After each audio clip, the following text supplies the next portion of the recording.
The Fed came out and they were hawkish. The Fed then said, we have a problem in commercial and we can see it. We also see small businesses running out of credit. People are using HELOCs more. Auto loan delinquencies are up, and it's harder for borrowers without good credit. They're getting beat up. Then what we saw in the FHA was we saw FHA has actually been a problem for a while, and we're just kicking the can down the field. These are all things that are indicating that the Fed will have to lower. Otherwise, we go into recessionary problems and potentially major recessionary problems. So for us as investors, the Anton Sentner podcast, number 44. here we go again, the Fed. And this is the first one of 2023, or 2024. Happy New Year. Happy New Year to everyone that's listening with us. Thanks. And today we're going to talk about things that I think a lot of investors want to hear about. That includes some commercial real estate stuff, but generally some things that might trigger some chaos. Some pain. Some pain. So let's get right into it. Where do you want to start? So the Fed just released their FOMC meeting minutes. And what that is that's essentially just a press release that comes out, right? And the Fed has two things. They have the actual monetary policy and then they have their voice. So they came out with their voice in the FOMC minutes and they were hawkish and beat us up.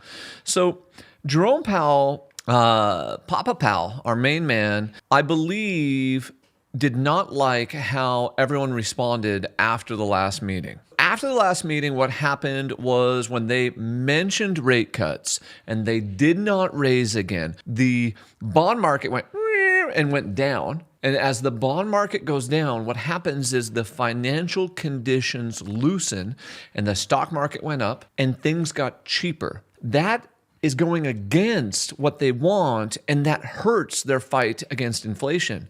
So it's almost no surprise that in these notes, they had to come out and beat us up a little bit and be more hawkish. So for example, I went through the notes and I looked for the word rate cut. They have removed the word rate cut from the notes. Now, it's still in their forward projections. They're still saying, we believe we'll cut 3 times, but the kind of overall thought was, you know what, the market's responding too positively to this? We got to cool their jets. So they take out the word rate cut, and then they talked a little bit more hawkish, and then the scary part that they mentioned was they mentioned commercial mortgage delinquencies are rising, and that could be headed towards serious pain. And part of that was, where you got to go back to is the Fed's job is to first fight inflation. And the second part of their job, their dual mandate, is full employment. So there are two things that kind of fight. But the job market, because we just saw the JOLTS report, we just saw the ADP payroll report, the job market's looking really robust. So they know they're winning on that side. So they have to keep fighting this kind of inflation battle, right? So they can't have credit conditions and financial conditions tightening while mortgage delinquencies, now we're talking in the commercial space, are going up and they're having problems with mortgage-backed securities not performing, and specifically in that office space and in the multifamily space. I believe that office space is the larger contagion here. So one thing that I read, and this is not in the Fed's notes, this is just, we're going down a rabbit trail, so follow me for a second here, is that someone did a study and they said something like we only need 24% of the actual office space we have right now because of work from home, because of the way the workforce transitioned from COVID, because they're not all coming back, even though we want them to. So in some of these major metros, especially like in San Francisco, that's one of the really hard hit ones, you've got these gigantic office buildings that will only function as an office building. So you can't go tear it apart and turn it into a warehouse. You can't tear it apart and turn it into apartments. It's just cost prohibitive. So the fear and what the Fed is voicing out loud is that the office space is that kind of, that's the boat anchor. That's the ship that's taking on water that's kind of starting to pull this whole market down. And it's spilling over into hotels and it's spilling over into multifamily. And some of these people are just giving the keys back. Also, we know what happened in that multifamily space was Everyone, because of the internet and because of cheap financial conditions, relaxed financial conditions and cheap money, I said that backwards, everyone became a syndicator. So we had syndication deals that drove multifamily cap rates way down, and they were betting on future yields that they could value add, but they weren't betting that we would have massive inflation and costs would rise, and then rates would rise. So now they have no exit plan after their value add. Was this syndication happening 18, 19, and 20-ish, or even after that? Good question. They were happening in those years, but basically as 2020 came through and the Fed lowered interest rate, that syndication market to get the money deployed exploded. So you have a lot of wannabe syndicators, TikTok syndicators, the YouTube syndicators who, and don't get me wrong, some of them may be awesome, but if you just started in the last 24 months, I'm worried about you. And on that note, sorry to interrupt. No, please. One rental at a time, our friend there on YouTube, he mentioned this, that there's a lot of commercial properties and projects that have lost 50% of their value. Now, he didn't say syndication, but I'm sure that's kind of related to it. That's a problem. Huge problem. That no one's talking about. You don't see it in the news. And I guess the reason I'm intrigued by this, these are the kind of things you have to look out for as an investor, because they'll basically slap everyone in the face without knowing it's coming. Bingo. Yeah. So the commercial market is got more money in it than the residential market. So if the commercial market implodes on itself, like realize this is the literal black hole opening and it will just suck everything into its wake, not just real estate, everything. So the Fed is saying we are concerned about that. We see rising concerns. Now I want to go anecdotally. I want to tell you something about something I'm seeing here locally. So locally, for one of our investors who was interested in a brand new townhome sixplex, he said, hey, I can't find debt below 7% commercial debt. And I said, well, I think I can get you commercial debt at like 6.5 right now. So I pick up the phone, call one of our favorite bankers, and he said, and the Fed references this in their minutes. That's the craziest thing. He goes, well, no, Anton, commercial debt just got more expensive. And the Fed in their minutes mentioned that commercial debt is increasing and becoming more stringent, both in the underwriting and in the rates, while residential debt went down slightly. Okay, in other words, regular housing versus commercial. And they usually follow the 5-year FHLB index. And 2 years ago, it was plus 2% or 2 points or 200 basis points. And then late last year, third quarter, it was about 2.5. I spoke to him yesterday. It's 3 points. So now they're adding more margin in because they're worried about the commercial market. So these banks, as they originate new loans, they're adding more margin in to insulate themselves. And why is this bad? Because now it's more expensive to finance commercial debt. It's a minimum of 0.5 point more than it just was in November and December. Like this just happened.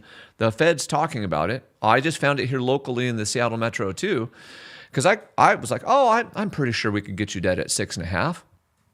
Call the guy back. Nope, just kidding. It's actually 7.5. But if you bring that bank about $250K in deposits, I can get you the debt for 7. And then what happens as a result of commercial debt getting so expensive? Well, with that one investor, he literally said, I'm not buying this deal. So you just take that out over thousands of investors. They say, I'm not buying this deal. This doesn't make sense. So less demand. Less demand. Absolutely correct. And isn't commercial unique because people have to refinance or they have to get, unlike residential, which is 30 years, commercial can be anywhere from 3 to 10 years, right? So generally speaking, a commercial loan is going to be like a 10-year loan that's due in 5. That's amortized over 20, 25, or 30 years. Your residential debt is amortized over 30 years, then fixed for 30. That commercial is going to pop up. So there are people who started debt who could be in bridge debt. Now, bridge debt in the commercial sector means floating. It means it's not quite done all the way. Generally speaking, that's under construction, a development project, or value add. If they started something in the last 2 years, they have to refi at today's rates, and the debt just got more expensive. Okay, so what's the problem? What's the opportunity? The problem. This is going to cause some commercial values to go down and get hit. That's the problem. If you have commercial debt and you don't have to refinance it, just sit and wait. The opportunity. Some people will not be able to refinance.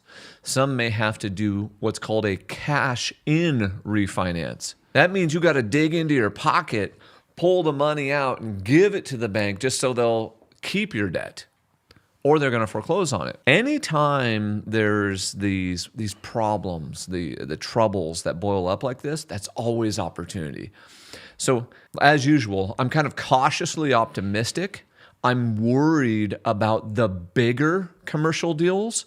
I'm not as worried about the small ones. I'm avoiding office like the plague. Not going to touch that thing with a 10-foot pole unless I get a screaming deal.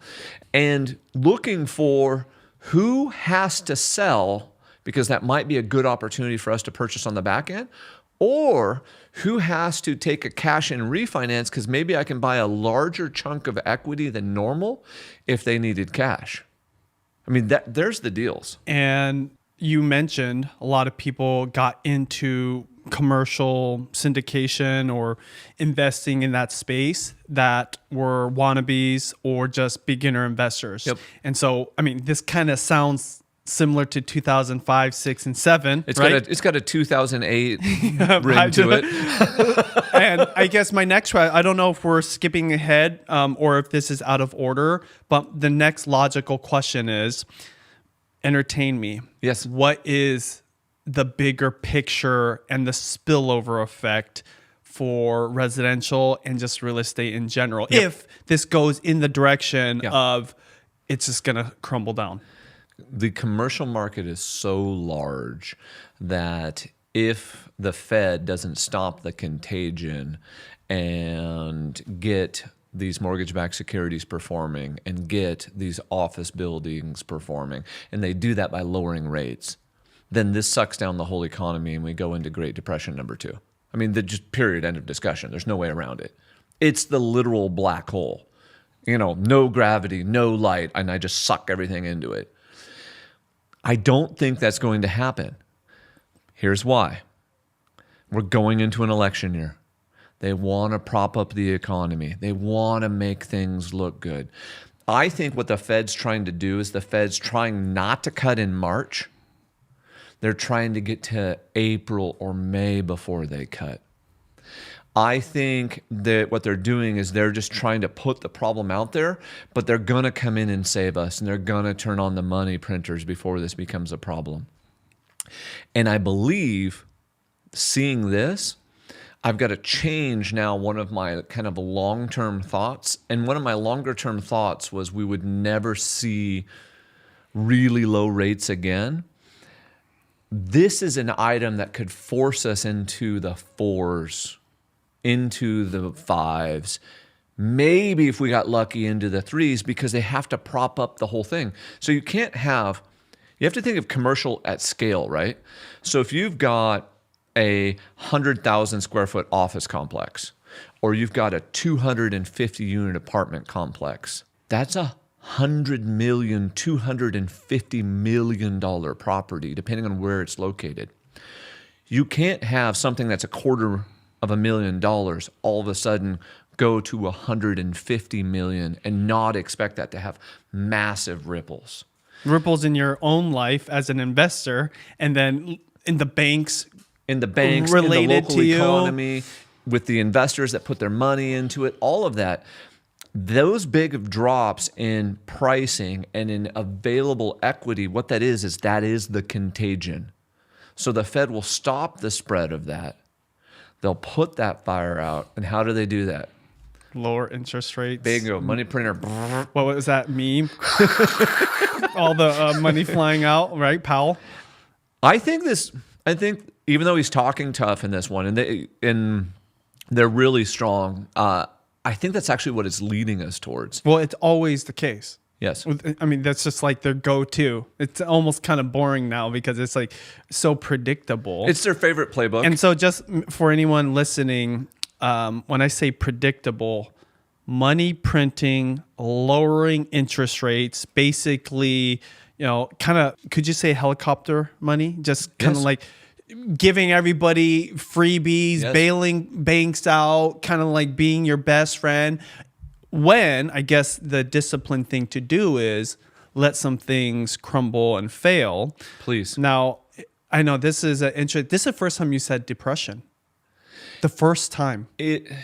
Because I'm generally an optimist, but like the commercial market, if it gets out of, everyone thinks real estate is just residential, it's just houses. How many buildings are there? I mean, how many major cities are there? How many major cities are there? And so, once again, the space I'm worried about the most, like if I'm going to rank the commercial spaces, office number 1, big multifamily number 2, hotels number 3, some of those industrial number 4. I was talking with the largest developer in our area, and he's helping to put in a bunch of that huge industrial up there in kind of that Arlington, Smoky Point area. All the industrial that's from the 60s, 70s, and 80s is officially outdated. Nobody wants it. Why? The Amazon effect. The Amazon effect in this kind of e-commerce industrial space, what it's done is it's saying, I want a 30 to a 40-foot clear span inside. I want to be able to stack racks up super high inside of that.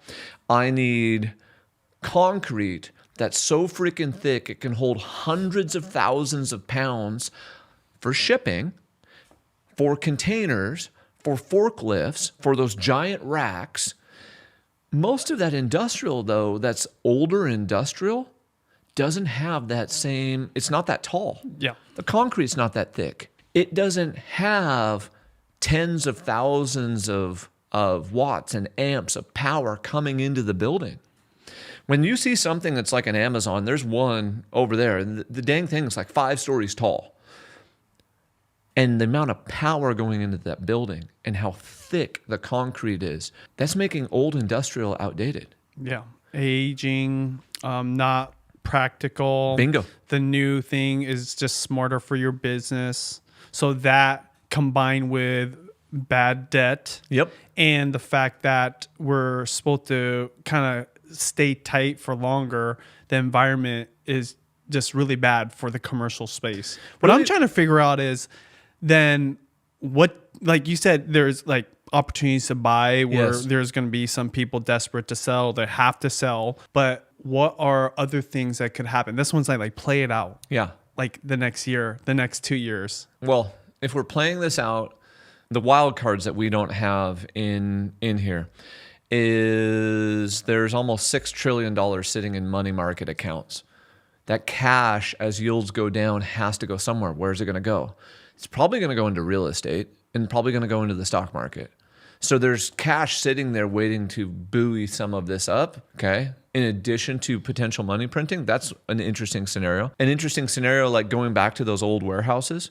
Those old warehouses may be prime candidates for you to buy them, rehab them, and let's say they're like 60,000 square feet, cut them into smaller chunks.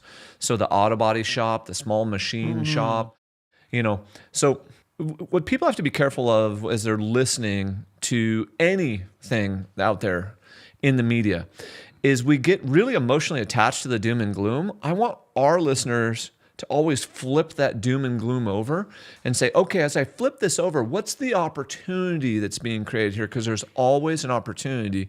And what I talked about on Facebook earlier today was you can make your own economy and you can literally win in any economy. So sometimes you just need to ignore the media and just make your own economy and find that opportunity. The other thing, the smaller office or maybe A-class office that's like outside of a major metro. So like if San Francisco is falling apart or, parts of Seattle office are falling apart, Bellevue office are falling apart, well, it makes sense if people are living more in the burbs, I can then just run right out to a suburb, buy an A-class office there and probably do pretty well. So once again, there's this, yes, I wouldn't buy an A-class office in a downtown metro. there might be a phenomenal office building or strip mall that could work really well that's in the burbs. I'm just going to avoid a metro for the next, 24 to 36 months until this contagion stabilizes. You know the statement you made about in every market there's an opportunity. Well, what was the worst market in recent history? The Great Recession in 2008. Just for agents and investors, what happened? Tons of foreclosures. So everybody was hit. Even people that didn't have foreclosures, your values were hit. So you were just kind of like chugging along, making sure you survived this whole mess. But with a lot of foreclosures, that meant banks took back properties. Yep. The government took back properties. And what was the opportunity there? BPOs, right? I mean, it's just, people don't know what a BPO is, but this will like all make sense. Was a bank broker price opinion, meaning they needed to know, well, what is the new price? So agents who were positioned could do that. Now I remember those don't pay very much, but man, you do hundreds of those, thousands of those, it actually pays really good. Secondly is getting all those foreclosed properties as an agent. That's called, what are those called? REO agent. REO agent, right? Real estate owned by the mortgage people. And then the government, the big one was HUD. If you don't know what HUD is, Housing and Urban Development, they took back all the government-backed loans that got foreclosed on. Government doesn't want to own homes, so they give it back. On the investor side, you got super cheap properties, like almost ridiculous. Like what was like the price? It went from in the Seattle area. Let's think of a suburb, North Seattle suburb area. The house prices could have easily been $300,000 or $400,000. Right? In the prime 2007. At the bottom in 2011, what was that house going for? Like the worst ones. So the average drop in the market was 41%. But you saw, remember, when something's an average, there's stuff even less than 50%. that. So 50%, sometimes as much as 65. So like there was...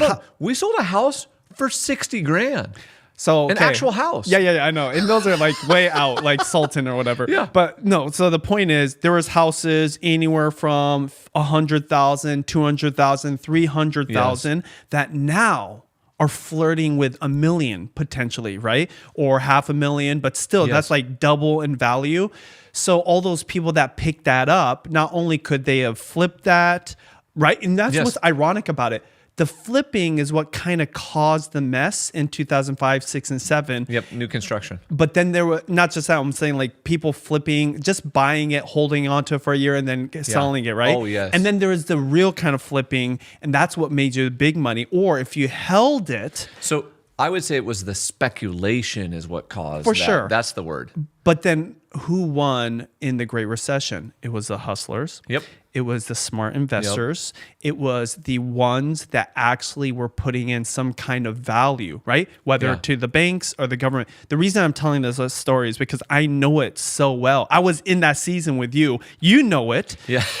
And that's why I think you and I have been waiting for that next season. Yeah. And it didn't happen last year like we kind of thought it would. Yes. And then all those years, like the pandemic threw everything for a loop. And that's why starting 2024, with you saying Great Depression kind of signals and this commercial debt being announced by Fed is so intriguing to me because I've been waiting for this for a decade. And we all have been waiting. And I believe you're going to keep waiting because I think the Fed is, it's like the Seahawks and they've been backed into the corner and they're near the end zone. They're just going to punt it on out.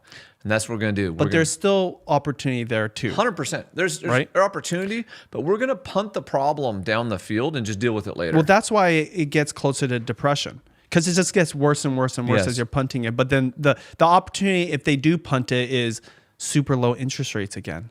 And that is where there's some crazy buy opportunities soon. Like we were talking the next 6 to 12 months. So let's go through those kind of crazy buy opportunities and think about that out loud.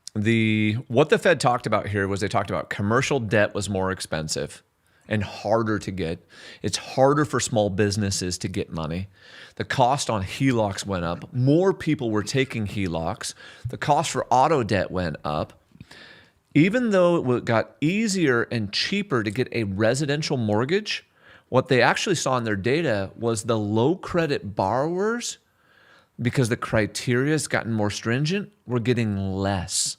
So this is another example of if you've got money and you've got credit, you're winning right now. And if you don't, technically this market is taking it away from you again. And is this the time for the opportunity, like at a high level? But if they keep punting it, the opposite side is still opportunity. You just have to know what to do. And so I went through, kind of that like, okay, here's all the credit things that are happening.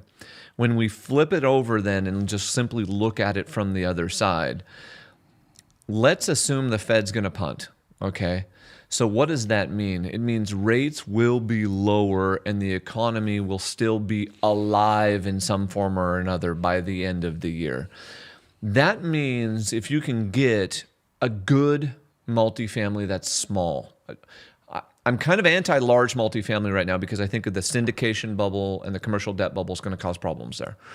But let's say you could go find a 6-unit, a 10-unit, a 4-plex, and I can make it work at today's rate of 7%. What happens as soon as I can get that debt to 5? It's more valuable. It's easier to work with. Your cash flow just went up, which of course makes it more valuable and increases your net operating income, which makes it more valuable.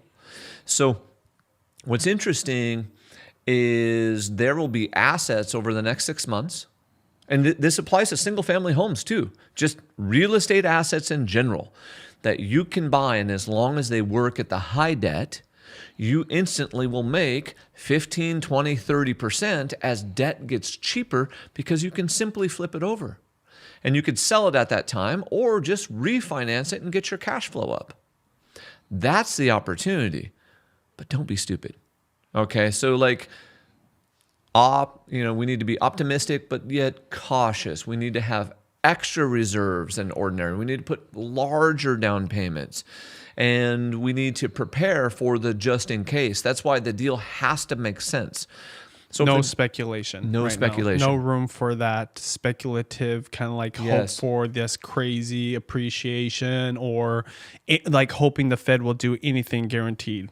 Bingo. Yeah. I think just to kind of, finish this one off and cap this off, the idea here is that, one, the Fed's talking tough to us. 2, they saw credit conditions loosen, and so then they came out and talked tough. 3, we do have a problem with commercial. And so we need to actually probably visit that a little bit more on some of these episodes and dive deeper into it because we got to pay good attention. 4, we know new construction, flipping, land development, because of the lack of supply, is going to be very good as long as I can buy it right. And we know rentals are going to be good because there's not enough supply, which is going to increase rental rates. So it's interesting when you look at this. If the Fed's talking to us about multifamily having a problem, are people pushing out a bunch of multifamily projects in 23 or 24? No. No. Do banks want to aggressively lend on multifamily? No. No. So are other investors going, man, I want to go start a multifamily development project? What that then means is in late 25 and in 2026, there's going to be a super low supply of it, a need for it. There's going to be a need. Just like residential. Which will then do what to rents? You should see a spike. I will bet money on this, and we'll put it in the book.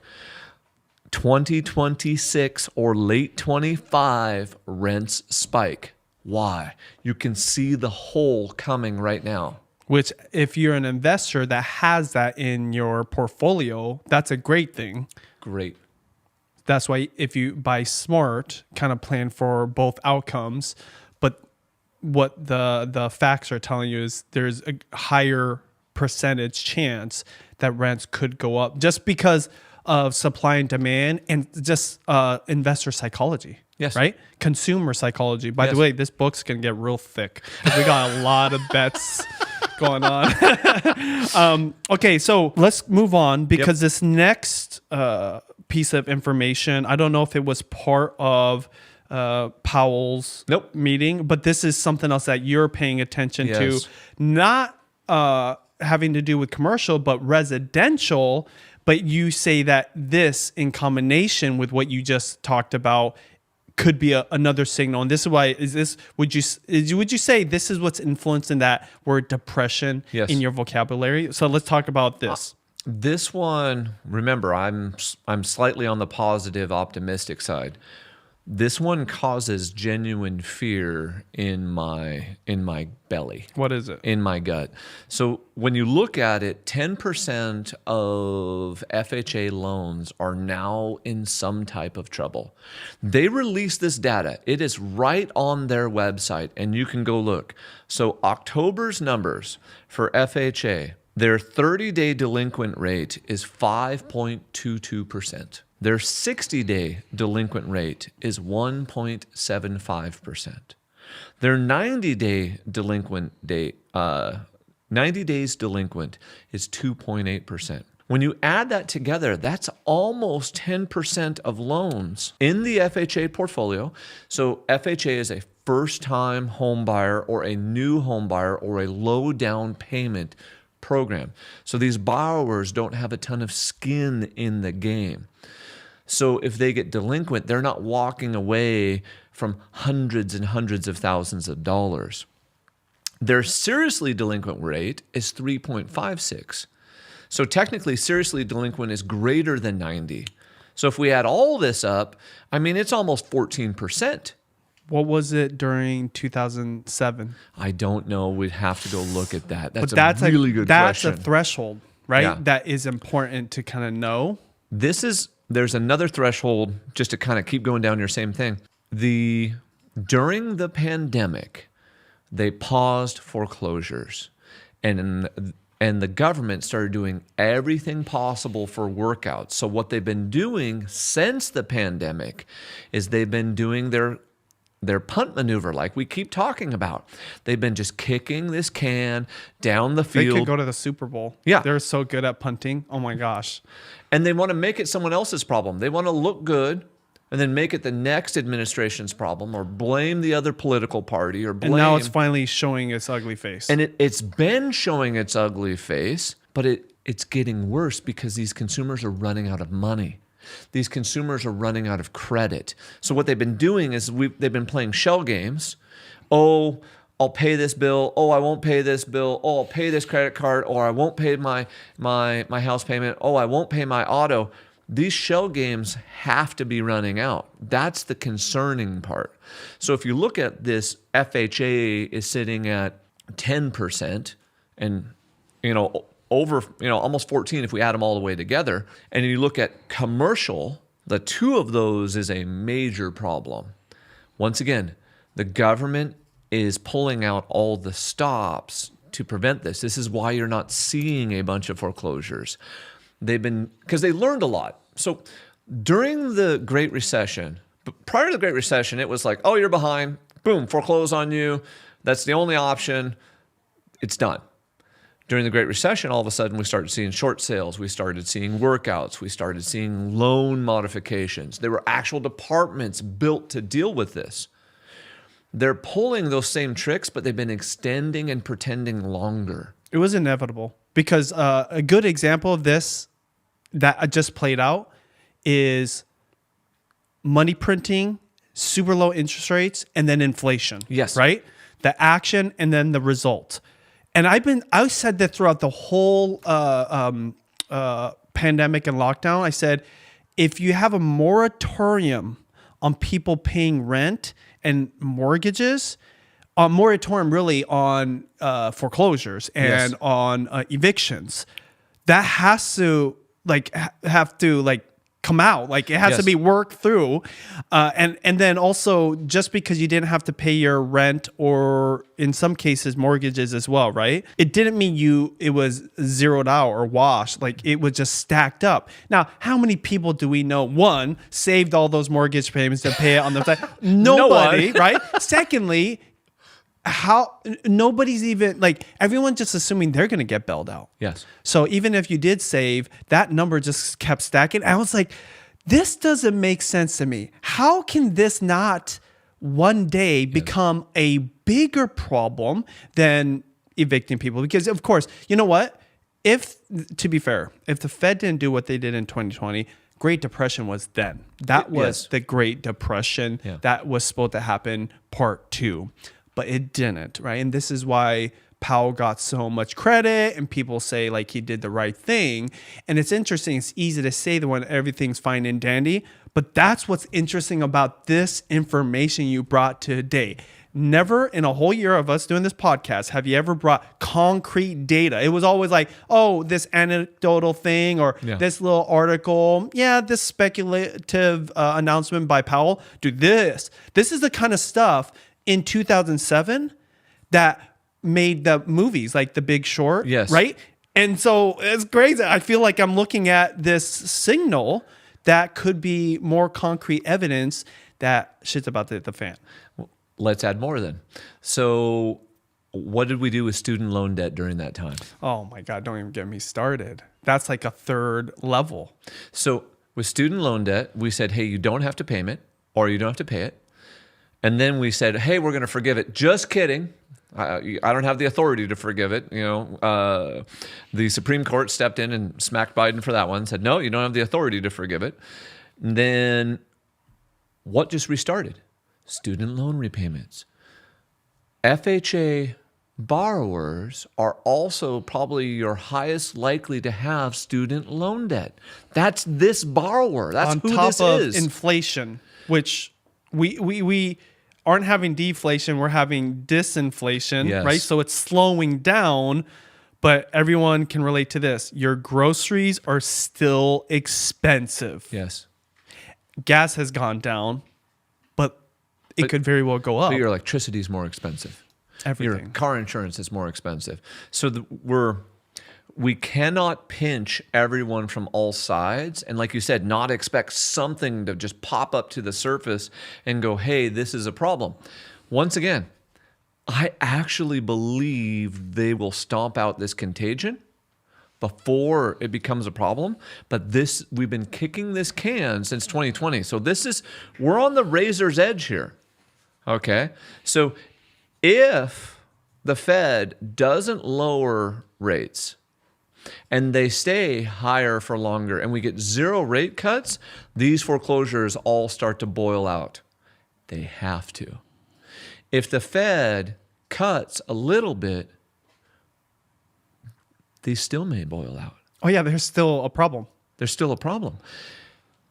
If the Fed cuts a lot to save commercial, to save the market, because what's interesting about monetary policy in general, as they do the rate cuts or the rate increases, it takes 6 months, 12 months for it to show up. Unemployment looks good today. It's higher than it was, but generally speaking, once they stop, it rises a whole nother point. So if we were to rise a whole nother point right now, that means unemployment would be around 5%.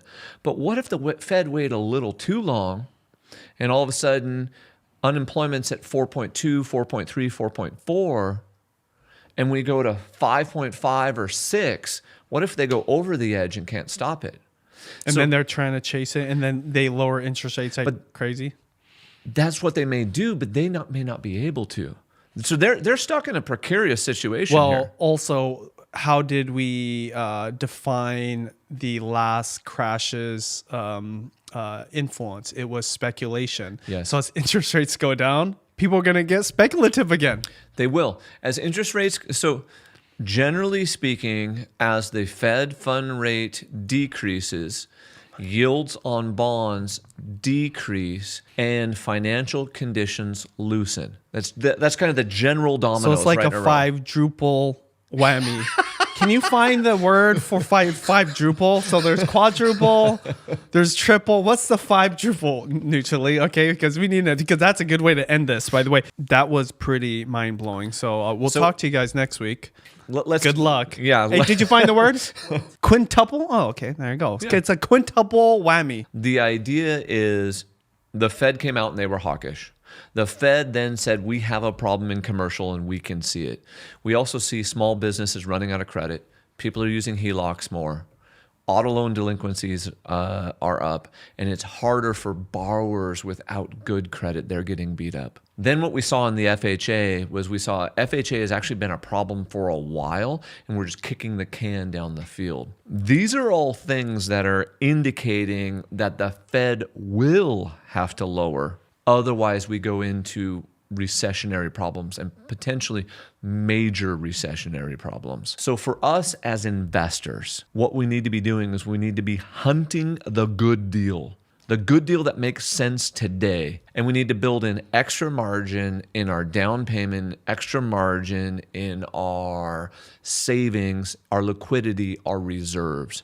Because as those rates come down, that's going to just make your good investment into a great or phenomenal investment. That's the moral of the story. And I need you to be mentally prepared for more pain. Yes, we may hit a soft landing, but I believe more pain is coming first. The market got too euphoric, and there's still pain coming. Like you were saying, some of these things have to bubble to the surface. We've got to go through more pain before we get to a good, strong economy where the Fed's just hanging out. And we don't literally talk about him on the podcast anymore.